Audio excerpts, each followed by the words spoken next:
Once upon a time there lived a king and queen who ruled over a country so small that you could easily walk round it in one day.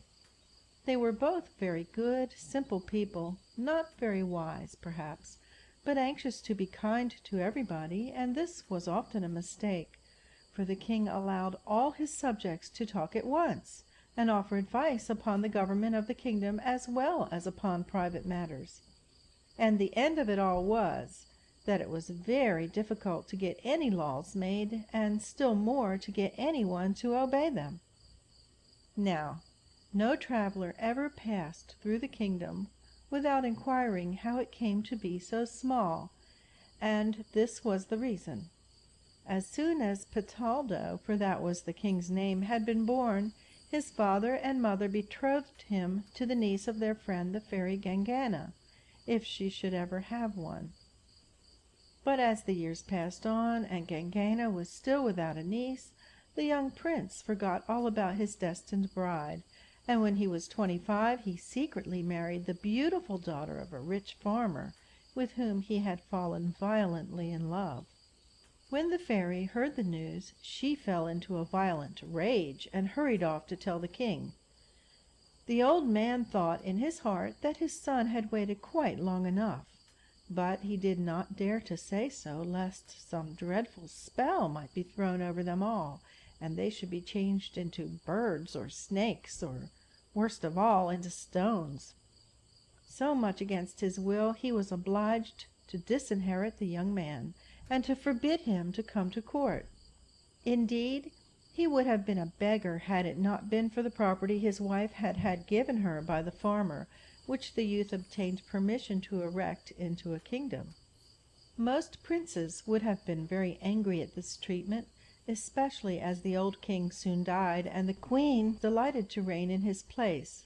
But Petaldo was a contented young man, and was quite satisfied with arranging his tiny court in the model of his father's, and having a lord chamberlain, and a high steward, and several gentlemen in attendance, while the young queen appointed her own ladies-in-waiting and maids of honor. He likewise set up a mint to coin money, and chose a seneschal as head of the 5 policemen, who kept order in the capital, and punished the boys who were caught in the act of throwing stones at the palace windows.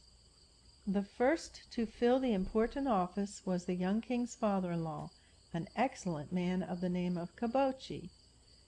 He was much beloved by everyone, and so sensible that he was not at all vain at rising at once to the dignity of seneschal, when he had only been a common farmer, but he went about his fields every day as usual. This conduct so struck his king that very soon he never did anything without consulting him. Each morning Caboci and his son-in-law had breakfast together, and when they had finished, the king took out of his iron chest great bundles of state papers, which he desired to talk over with his seneschal. Sometimes they would spend 2 hours at least in deciding these important matters, but more often, after a few minutes, Caboci would say, "Excuse me, sire, but your majesty does not understand this affair in the least. Leave it to me, and I will settle it." "But what am I to do then?" asked the king, and his minister answered, "Oh, you can rule your wife, and see after your fruit garden. You will find that those 2 things will take up all your time." "Well, perhaps you are right," the king replied, secretly glad to be rid of the cares of government. But though Caboci did all the work, Petaldo never failed to appear on grand occasions, in his royal mantle of red linen, holding a scepter of gilded wood. Meanwhile, he passed his mornings in studying books, from which he learned the proper seasons to plant his fruit trees, and when they should be pruned, and his afternoons in his garden, where he put his knowledge into practice. In the evening he played cards with his father-in-law, and supped in public with the queen, and by 10 o'clock everybody in the palace was fast asleep. The queen, on her side, was quite as happy as her husband. She loved to be in her dairy, and nobody in the kingdom could make such delicious cheeses.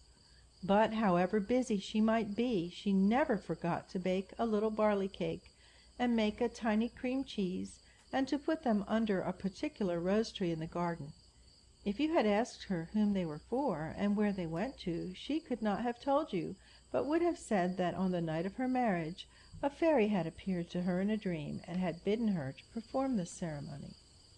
After the king and the queen had 6 children, a little boy was born with a small red cap on his head, so that he was quite different from his brothers and sisters, and his parents loved Kiditchin better than any of them.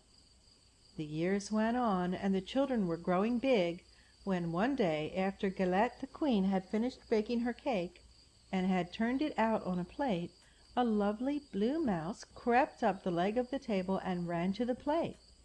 Instead of chasing it away, as most women would have done, the queen pretended not to notice what the mouse was doing, and was much surprised to see the little creature pick up the cake and carry it off to the chimney. She sprang forwards to stop it, when suddenly both the mouse and the cake vanished, and in their place stood an old woman only a foot high, whose clothes hung in rags about her. Taking up a sharp pointed iron stick, she drew on the earthen floor some strange signs, uttering 7 cries as she did so, and murmuring something in a low voice, among which the queen was sure she caught the words faith, wisdom, and happiness. Then, seizing the kitchen broom, she whirled it 3 times round her head and vanished. Immediately there arose a great noise in the next room, and, on opening the door, the queen beheld 3 large cockchafers, each one with a princess between its feet, while the princes were seated on the backs of 3 swallows. In the middle was a car formed of a single pink shell and drawn by 2 robin redbreasts, and in this car Kiditchin was sitting by the side of the blue mouse, who was dressed in a splendid mantle of black velvet fastened under her chin. Before the queen had recovered from her surprise, cockchafers, redbreasts, mouse, and children had all flown, singing, to the window, and disappeared from view. The loud shrieks of the queen brought her husband and father running into the room. When at last they made out from her broken sentences what had really happened, they hastily snatched up some stout sticks that were lying about and set off to the rescue, one going in one direction and the other in another.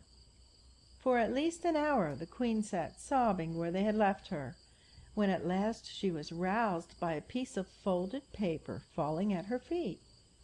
She stooped and picked it up eagerly, hoping that it might contain some news of her lost children. It was very short, but when she had read the few words, Galette was comforted, for it bade her to take heart, as they were well and happy under the protection of a fairy. "On your own faith and prudence depend your happiness," ended the writer. "It is I who have all these years eaten the food you placed under the rose tree, and some day I shall reward you for it. Everything comes to him who knows how to wait," is the advice given by the Fairy of the Fields. Then the queen rose up and bathed her face and combed her shining hair, and as she turned away from her mirror, she beheld a linnet sitting on her bed. No one would have known that it was anything but a common linnet, and yesterday the queen would have thought so too, but this morning so many wonderful things had happened that she did not doubt for a moment that the writer of the letter was before her. "Pretty linnet," she said, "I will try to do all you wish. Only give me, I pray you, now and then, news of my little Kiditchin." And the linnet flapped her wings and sang and flew away. So the queen knew that she had guessed rightly, and thanked her in her heart. By and by the king and his seneschal returned, hungry and tired with their fruitless search. They were amazed and rather angry to find the queen, whom they had left weeping, quite cheerful. Could she really care for her children so little and have forgotten them so soon? What could have caused this sudden change? But to all their questions Galette would only answer, "Everything comes to him who knows how to wait." "That is true," replied her father, "and after all, your majesty must remember that the revenues of your kingdom would hardly bear the cost of 7 princes and princesses brought up according to their rank. Be grateful, then, to those who have relieved you of this burden." "You are right, you are always right," cried the king, whose face once more beamed with smiles, and life at the palace went on as before till Fataldo received a piece of news which disturbed him greatly. The queen, his mother, who had for some time been a widow, suddenly made up her mind to marry again, and her choice had fallen on the young king of the Green Isles, who was younger than her own son, and besides handsome and fond of pleasure, which Fataldo was not. Now the grandmother, foolish though she was in many respects, had the sense to see that a woman as old and as plain as she was could hardly expect a young man to fall in love with her, and that if this was to happen it would be needful to find some spell which would bring back her youth and beauty. Of course the Fairy Gangana could have wrought the change with one wave of her wand, but unluckily the two were no longer friends, because the fairy had tried hard to persuade the queen to declare her niece heiress to the crown, which the queen refused to do.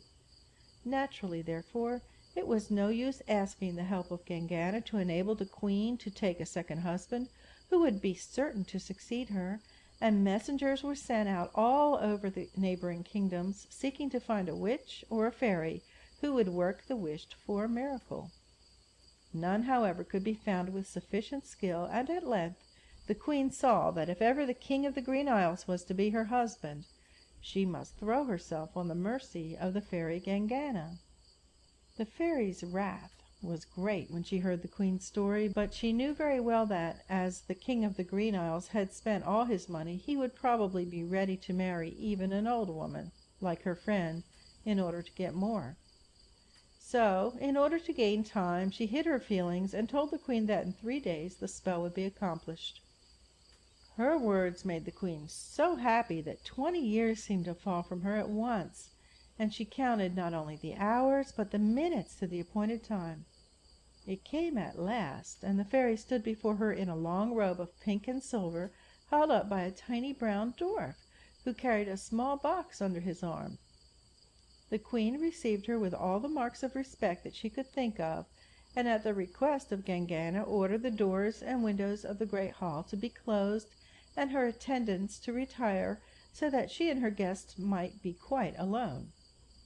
Then, opening the box, which was presented to her on one knee by the dwarf, the fairy took from it a small vellum book with silver clasps, a wand that lengthened out as you touched it, and a crystal bottle filled with very clear green water. She next bade the queen sit on a seat in the middle of the room, and the dwarf to stand opposite her, after which she stooped down and drew 3 circles round them with a golden rod, touched each of them thrice with her wand, and sprinkled the liquid over both.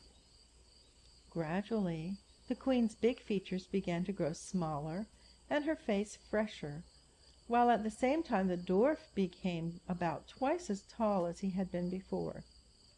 This sight, added to the blue flames which sprang from the 3 circles, so frightened the queen that she fainted in her chair, and when she recovered, both the page and the fairy had vanished. At first she felt vaguely puzzled, not remembering clearly what had happened. Then it all came back to her, and jumping up, she ran to the nearest mirror. Oh, how happy she was! Her long nose and her projecting teeth had become things of beauty. Her hair was thick and curly and bright gold.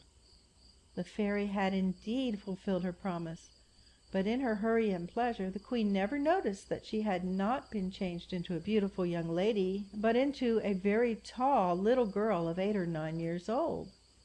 Instead of her magnificent velvet dress edged with fur and embroidered in gold, she wore a straight muslin frock with a little lace apron, while her hair, which was always combed and twisted and fastened with diamond pins, hung in curls down her back. But if she had only known something besides this had befallen her, for except as regards her love for the king of the Green Isles, her mind as well as her face had become that of a child, and this her courtiers were aware of, if she was not. Of course they could not imagine what had occurred, and did not know how to behave themselves, till the chief minister set them the example by ordering his wife and daughters to copy the queen's clothes and way of speaking. Then, in a short time, the whole court, including the men, talked and dressed like children, and played with dolls or little tin soldiers, while at the state dinners nothing was seen but iced fruits or sweet cakes made in the shape of birds and horses. But whatever she might be doing, the queen hardly ceased talking about the King of the Green Isles, whom she always spoke of as "my little husband." And as weeks passed on and he did not come, she began to get very cross and impatient, so that her courtiers kept away from her as much as they could. By this time, too, they were growing tired of pretending to be children, and whispered their intention of leaving the palace and taking service under a neighboring sovereign, when one day a loud blast of trumpets announced the arrival of the long-expected guest. In an instant all was smiles again, and in spite of the strictest rules of court etiquette, the queen insisted on receiving the young king at the bottom of the stairs. Unfortunately, in her haste, she fell over her dress and rolled down several steps, screaming like a child from fright. She was not really much hurt, though she had scratched her nose and bruised her forehead, but she was obliged to be carried to her room and have her face bathed in cold water. Still, in spite of this, she gave strict orders that the king should be brought to her presence the moment he entered the palace. A shrill blast outside her door sent a twinge of pain through the queen's head, which by this time was aching badly. But in her joy at welcoming her future husband, she paid no heed to it. Between two lines of courtiers, bowing low, the young king advanced quickly, but at the sight of the queen and her bandages broke out into such violent fits of laughter that he was forced to leave the room and even the palace. When the queen had recovered from the vexation caused by the king's rude behavior, she bade her attendants to hasten after him and fetch him back, but no promises or entreaties would persuade him to return. This, of course, made the queen's temper even worse than it was before, and a plot was set on foot to deprive her of her crown, which would certainly have succeeded had not the Fairy Gangana, who had only wished to prevent her marriage, restored her to her proper shape. But, far from thanking her friend for this service, the sight of her old face in the mirror filled her with despair, and from that day she hated Gangana with a deadly hatred. And where were Pataldo's children all this while? Why, in the island of Bambini, where they had playfellows in their heart's content, and plenty of fairies to take care of them all. But out of all the 7 princes and princesses whom the queen had seen carried off through the window, there was only Catachan who was good and obedient. The other 6 were so rude and quarrelsome that they could get no one to play with them, and at last, as a punishment, the fairy changed them all into marionettes, till they should learn to behave better.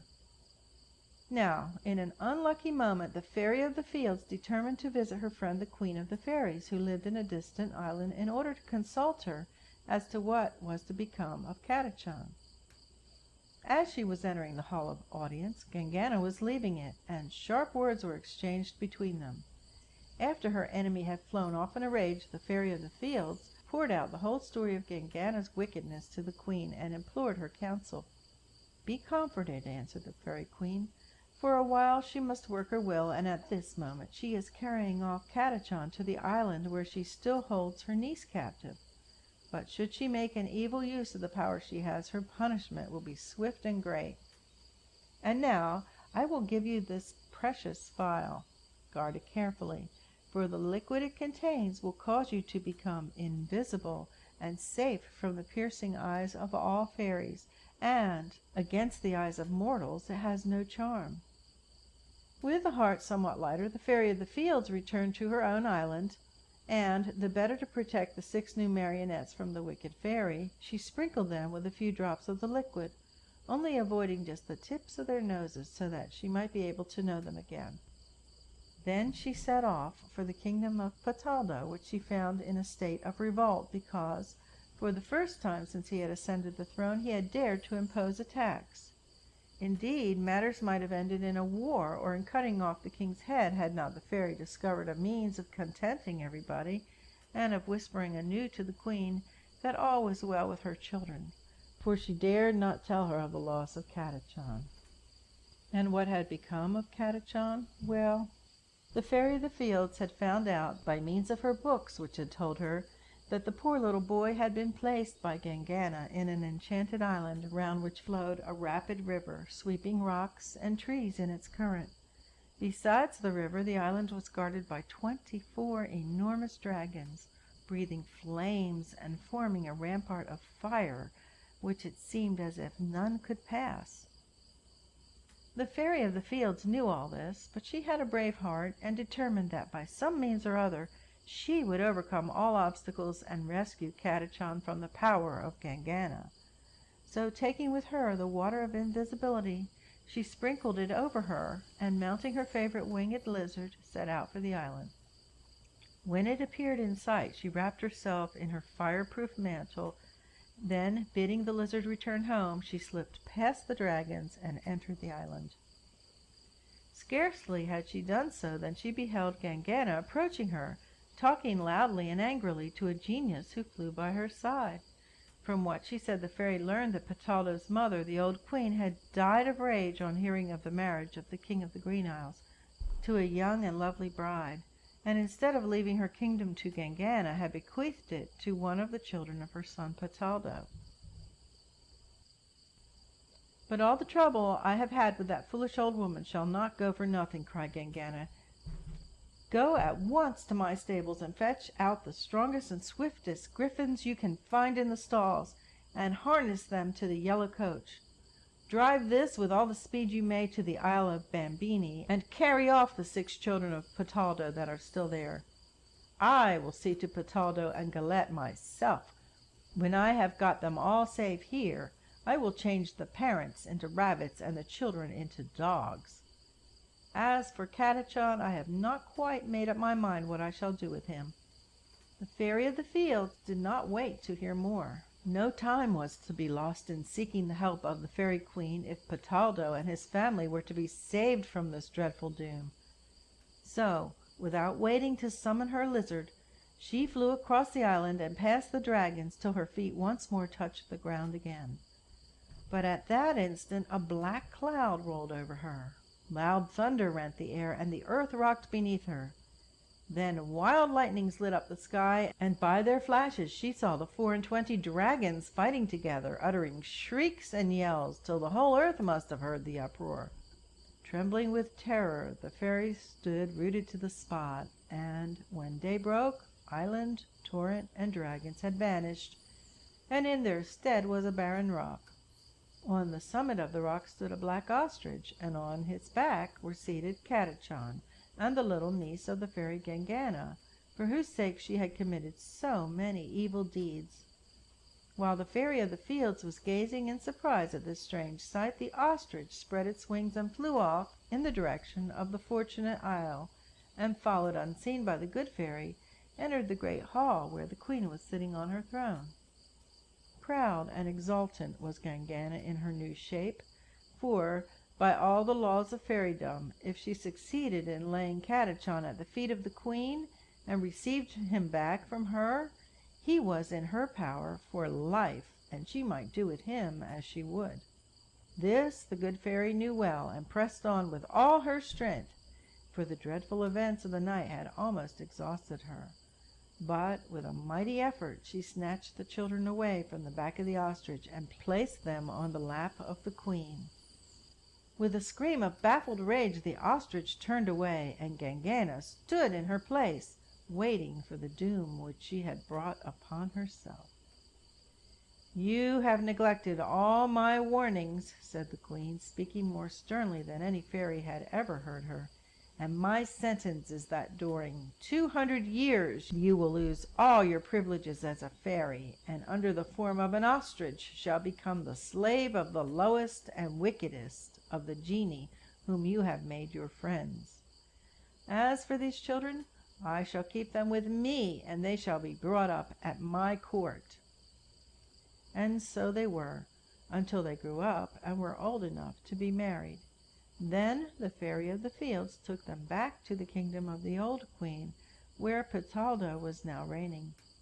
But the cares of state proved too heavy both for him and Galette, after the quiet life they had led for so many years, and they were rejoiced to be able to lay aside their crowns and place them on the heads of Catachan and his bride, who was as good as she was beautiful, though she was the niece of the wicked Gangana. And so well had Catachan learned the lesson taught him at the court of the Fairy Queen, that never since the kingdom was a kingdom had the people been so well governed or happy. And they went about the streets and the fields, smiling with joy at the difference between the old times and the new, and whispering softly to each other, "Everything comes to him who knows how to wait."